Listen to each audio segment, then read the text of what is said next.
And right after Keatsman comes the Vince Show. Vince Coglianese taking over for Dan Bongino, who, of course, is off to the FBI. I'm so glad this came together very quickly for KCMO and so many of the great affiliates that Dan has held on to over the last few years. Here he is saying hello to Kansas City, Vince Coglianese. Vince, good morning, my friend. How is, I know it's like not even day one. You're probably just getting going, but how was day one so far?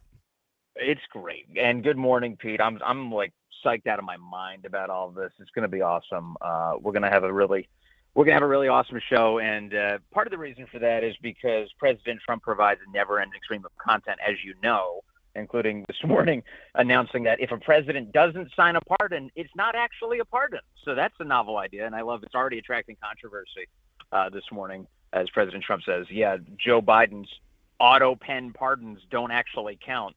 Well, that makes sense because Biden didn't sign them. So, yeah, we're off and running. We're gonna have a big show today. How amazing is it that it seems like for the last 2 months we are getting 3 news cycles a day, and I may be actually not giving them enough credit, but you talk about the morning versus lunch versus the drive home.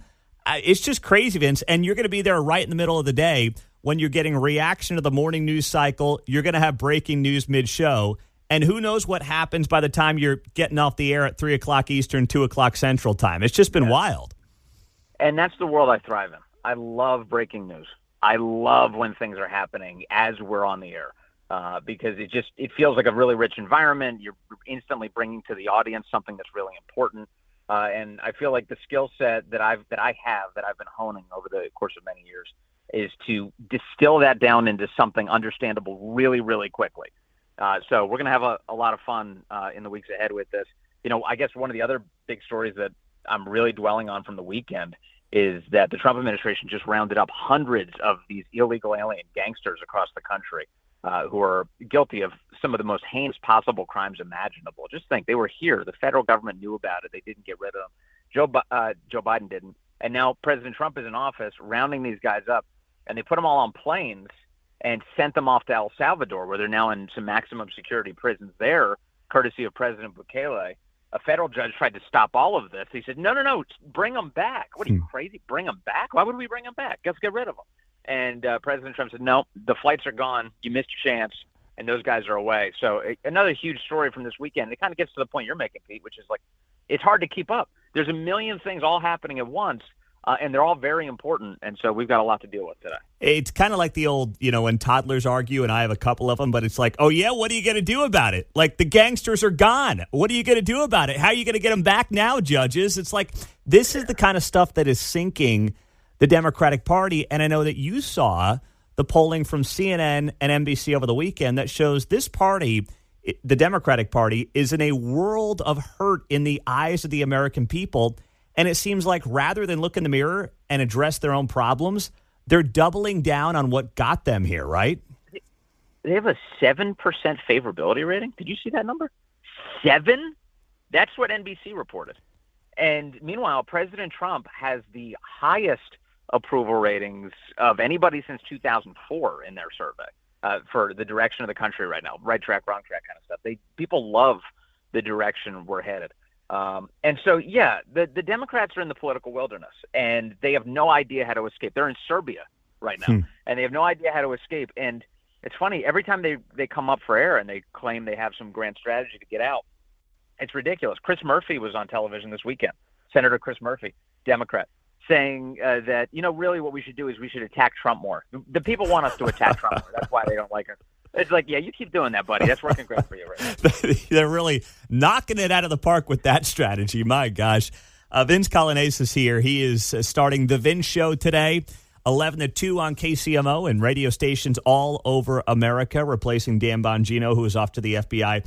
People who don't know you, Vince, what is your background? They might have seen you on TV, heard you on the radio somewhere, but what is the backstory of Vince Coglianese?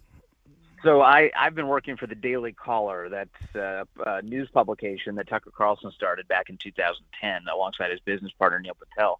I've been there since 2010, so for the last 15 years. I have a whole team of reporters that I work with every day to dig up the news and bring people things that are important to them. So that's a real privilege for me and a kind of a unique position in radio to have a newsroom at my disposal.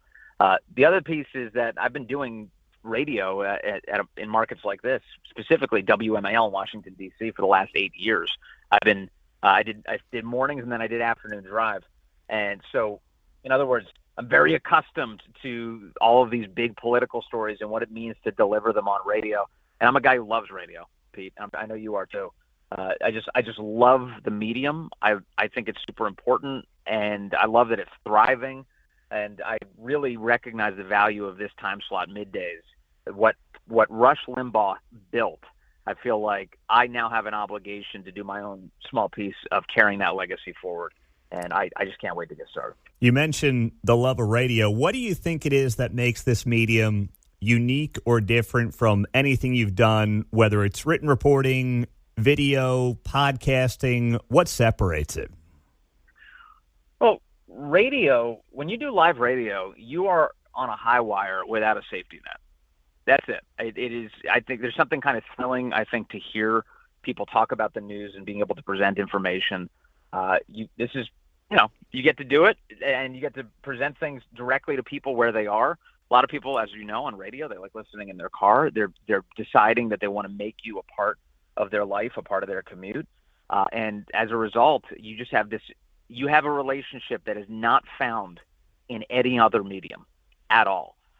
And when you make a decision that you engage with someone that you like on radio and you listen to them regularly, you're placing trust in them to do right by you. Again, once again, at a level that you don't get just by walking past your muted television or just flipping on some random YouTube video.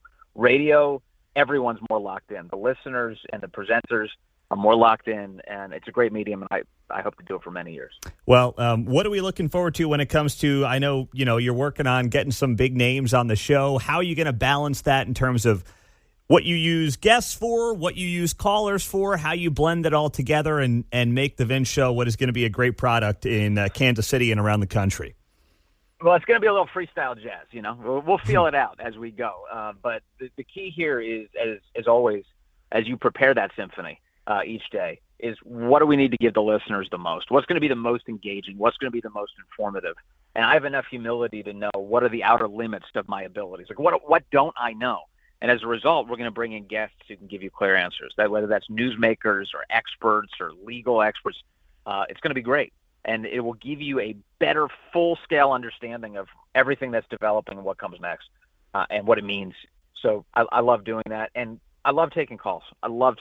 Because I think a caller at the right time with the right topic can really add so much depth and texture to a show that really brings a lot of value to the listeners. So I do think callers are important. I'll be going to them. And the goal in the end is what's the best sounding product I can possibly put together. So that's what I'll be working on every day. Hey, don't entice too many of the Kansas City faithful out there. You might be hearing from them on a regular basis there, Vince. So I hope I do. I hope you do as well. Or let me put it this way. I hope you hear from the right ones, because you know how that goes sometimes in talk radio. Yes. Yeah, we all got our regulars. Yeah. I love the regulars. They're dedicated. We do as well, man. Hey, we'll be listening today at 11 o'clock Central Time. Have a great first show, and we are so looking forward to it, Vince. Pete, you're the best. Thank you, sir. All right, Vince Coglianese, The Vince Show, launching at 11 o'clock this morning, right after Kevin Keatsman on KCMO Talk Radio 95.7 FM. He is going to do an outstanding job, and we can't wait to get him going. This obviously was not expected to open up. There was always rumors that Bongino was maybe going to get some kind of an appointment.